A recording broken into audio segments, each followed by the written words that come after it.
Hi, 7th graders, Mrs. Sims here. I'm sorry I can't be with you today, but Cooper's got a little Halloween parade, so I wanted to go to that.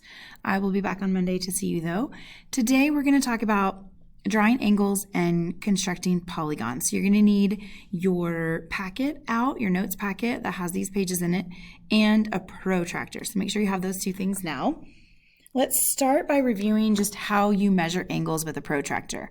So you've always got this kind of middle section of the protractor, like where this like crosshair thing is, and that always lines up on the vertex of your angle. So if I place that on the vertex of my angle, and then I line up one of the rays of my angle, I'm going to line up this bottom ray of my angle on the bottom line of my protractor that lines up with 0 degrees.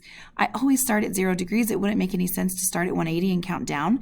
So you start at 0, and then from there, as long as the vertex is lined up with the center point of your protractor and the bottom ray of your angle is lined up on that 0 degrees, let's get that a little bit closer, then you start counting from there. So I would start at 0 and count up 10, 20, 30, 40. That looks like a 45-degree angle. I also know there's no way that that could be a 135-degree angle, which is the other number on my protractor, because it's an acute angle. There's no way an acute angle would measure to be 135. So you can also use some common sense there when you're picking which number to choose from. Pick the one that matches the angle. Okay, so that's just a review of how we use our protractor. Let's go to the next page. I'm going to just do like one on each page for you to get you started. So if you go to the next page, if you take this up a level, like I could certainly measure this angle and I don't have to move my protractor.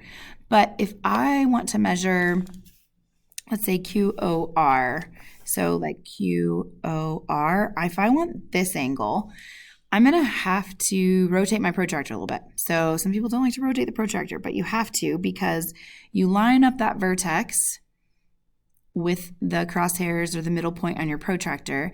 And then I have to line up my bottom line, my bottom ray that I'm measuring on the 0. So I have to rotate that protractor a little bit to get the vertex to match the center and to get that bottom ray to match the 0-degree line. And then again, I start counting 0, 10, 20, 30, 40. Oh, hey, look, that one's also 45 degrees. So angle, what did we say that was? QOR is a 45-degree angle. So always this center point lines up with the vertex of your angle, and then you line it up on 0 degrees. Now, if I want to do one of the ones on the left side, I can do that as well. So I'm going to line this up at the vertex, and then I'm going to rotate this around. So if I'm measuring this TOS angle right here on the left, I've again lined up this ray on the 0 degree, but this time I'm going to count from this 0, 0, 10, 20, 30, 45. That looks like a 50-degree angle in there. So it depends what side of the protractor you're using. If you're using the right side of your protractor, start at the 0 from the right side. If you're using the left side of your protractor, start at 0 from the left side. Okay, let's go to measuring one of these angles of a shape. So I have this triangle. Let's say I want to measure this angle right here, PRQ. So I would place that on the vertex, line it up. Notice sometimes it's hard to tell exactly where it is. You can always extend the line of your protractor, or of your angle, so that you can see exactly where it lines up. So if you get just a straight edge and kind of extend that line so that you can see exactly where it's going, sometimes that helps. So to make the line longer, it's okay, you're not changing the angle by just making that line longer. So now I can see exactly where it goes through. Looks like 75, 76 degrees. So if you need to make the line longer so you can see it on your, the other side of your protractor, please do so. So this one was like 75, it looked like. Write that in.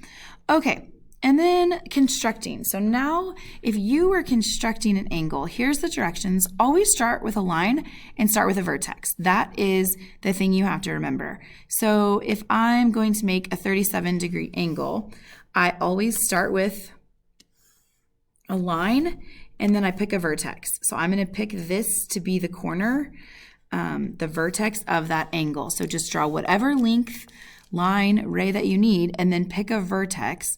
Then grab your protractor. Where'd it go? It's up there. Grab your protractor and place the center on the vertex, line up the line, and then I'm trying to make a 37-degree angle, so I'm going to come over here and count. 0, 10, 20, 37 would be right in there. So I'm just going to put a little dash right there so I know that that's where 37 degrees is. And then I'm going to move my protractor out of the way, get a straight edge, ruler, something else, and I'm going to create the line going through that dot that I made. So then I've created a 37-degree angle, and if we check, that line should be going through 37. It's kind of closer to 36, but I'm pretty close to 37, 36 and a half looks like. So line first, draw the straight line first, then pick a vertex, and then create your angles from there. If we go to the page where you actually construct polygons, in this case you need a triangle, same steps. You're going to start with a line, and pick a vertex. Start with a line, pick a vertex. So, for example, I would move this protractor. Does not tell me how long this line needs to be, so I can make that line however long I want. But I'm going to draw this line, and then I need a triangle that has a 45-degree angle and a 65-degree angle. So I'm going to pick a vertex. I'm going to pick this one right here, and I'm going to make a 45-degree angle from there. So then I would grab my protractor, line up the vertex on the crosshairs of the protractor, line up the bottom ray at 0, and count over to 45. I'm going to put a little mark at 45 so I know exactly where it is. And then I'm going to move my protractor out of the way, use a straight edge, and draw 45 through that line. So I know that that is a 45-degree angle.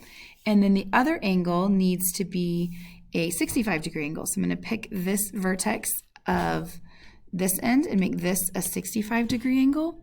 So if I grab the protractor again, now I'm using the right side of the protractor. I'm going to count over to 65. It's right there. Put a little mark. And then move the protractor out of the way. And then do a straight line from there to there. Okay, notice I did not have to measure this angle. It's automatically created because we have a 45 and we have a 65. And you know triangles have to add to 180. So this third angle is just going to be created. It should be, what's that, 110? So this should be a 70-degree angle if we check ourselves so that it adds to the 180. So let's see if that's actually true, how well I did. Pretty close to 70-degree angle.